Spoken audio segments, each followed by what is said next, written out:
In what may prove to be one of the most explosive moments of the new South Africa's post-apartheid political history, reliable sources indicate that police have found potentially incriminating material in Julius Malema's personal home, material that could directly link him to the enigmatic death of former Minister Nathi Mthethwa. Despite keeping the investigation under extremely tight wraps, various leaks suggest that the high-profile raid on Malema's estate uncovered top-secret papers, encrypted digital files, and other objects that have the potential to shake South Africa's political elite to the core. Should these allegations stand up to scrutiny in the courtroom, Malema may be facing criminal charges of the most severe kind, charges that could not only bring an end to his political life but possibly even land him years in prison. The South African Police Service, SAPS, conducted the search following the attainment of a high-level warrant sanction under rigorous judicial oversight. Insiders close to the case say officers allegedly descended on Malema's house early in the morning, working their way systematically through secret compartments, locked rooms, and private safes. Witnesses described a feverish atmosphere as investigators carefully collected a diverse array of materials. Although most items seemed innocuous at first, professionals now suspect they potentially have major legal and political repercussions. Among the materials confiscated were multiple encrypted hard drives and USB devices thought to be packed with sensitive information. Those are suspected to contain vital communications, including voice notes, emails, and encrypted chat records, which may link Malema to key players during Mthethwa's last days. Forensic experts employed by the SAPS are convinced that sophisticated digital recovery techniques can retrieve erased files and secret directories, possibly revealing communications that could be used as key evidence in court. The investigators also found hotel reservations and international travel records, including visits to Europe, most notably Paris. Some of the journeys in leaked manifests overlap exactly with the last time Mthethwa was seen alive. This convergence has cast serious doubts about whether Malema or his associates were in the same city as Mthethwa during those final hours and whether their itineraries crossed paths in ways not yet publicly disclosed. Adding to the mystery, among the computer files seized were photographs and surveillance-style video recordings of unidentified people entering and leaving different buildings, including upscale hotels. Detectives believe some of those clips were filmed in the Hyatt Regency Paris Etoile, the same hotel where Mthethwa's body was found. If genuine, the tapes could offer a concrete connection between Malema's aides and the location of the minister's death, an assumption that would radically shift the course of the current investigation. In addition to digital evidence, police also found handwritten documents and letters thought to have been written or touched by Malema's inner circle. These documents reportedly contained cryptic messages such as, "a forced window," "scissors," and "no struggle." Observers well aware of the case immediately noticed that these unusual terms resonate with details from the French police reports on Mthethwa's demise.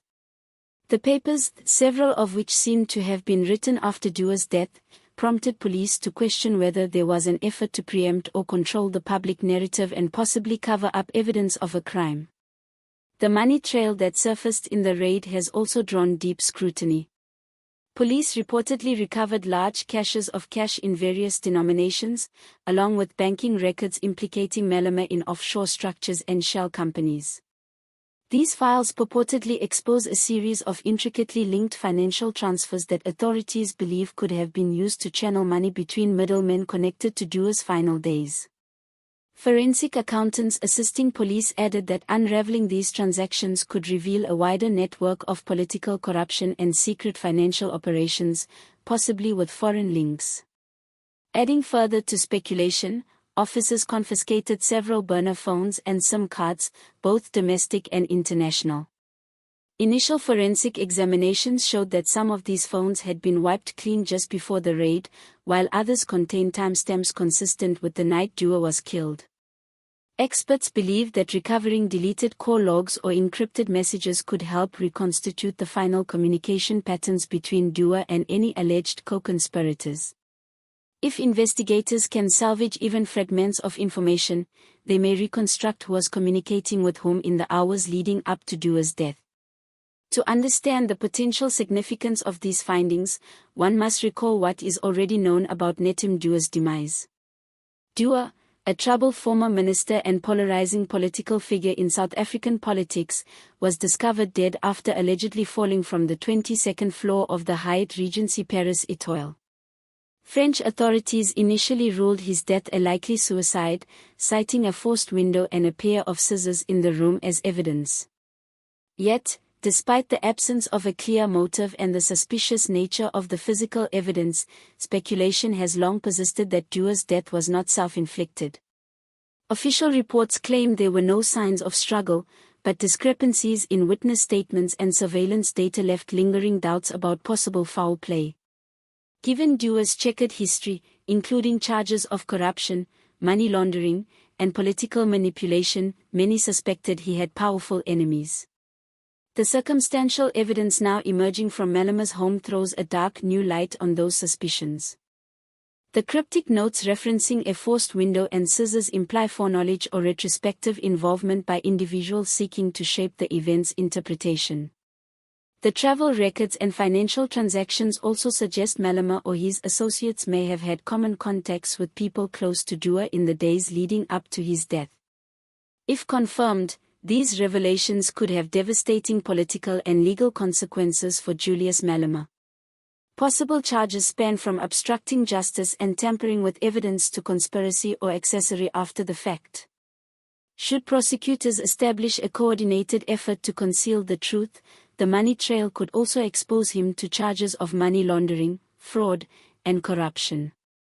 In the worst-case scenario, if investigators produce direct evidence linking Malema or his allies to Mthethwa's killing, homicide-related charges could follow, carrying potential life sentences. Legal experts have warned, however, that proving direct participation would require convincing forensic evidence, credible eyewitness testimony, and an unbroken chain of intent.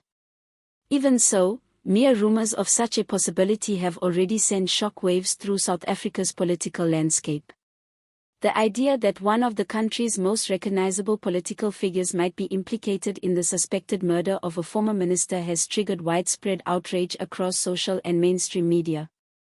No reputable publication has yet independently corroborated the authenticity of the evidence reportedly recovered from Malema's home, and questions surrounding the chain of custody leave room for fierce legal challenges over admissibility. Meanwhile, the SAPS has confirmed only that a collection of digital and financial materials was recovered during the operation but has declined to say whether any were directly relevant to the investigation. Officially, Mthethwa's death remains classified as a likely suicide, but that conclusion now faces unprecedented scrutiny. Even before any charges are filed, the political fallout is significant. Within the Economic Freedom Fighters, EFF, insiders report alarm and internal strife, some calling for Malema to step aside temporarily to minimize reputational damage, while others insist the allegations are politically motivated attempts to discredit one of the government's loudest critics. In Parliament, opposition parties are preparing to demand a full investigation into the revelations, while within the ANC, whispers of strategic opportunity are quietly spreading. Across the nation, citizens watch the unfolding drama with a mixture of disbelief and anger. To many South Africans, it represents yet another case of power entangled with corruption at the top levels of leadership. To others, it seems a reckless deepening of political weaponization.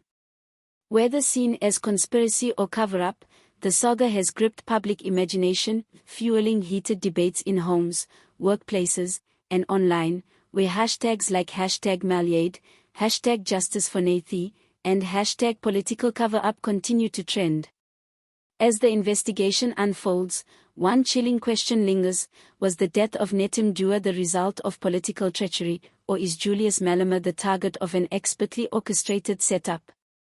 Until the matter is resolved, South Africa remains suspended in uncertainty, its political destiny clouded in doubt, its trust in leadership shaken, and its people anxiously waiting to learn just how deep this enigma truly runs.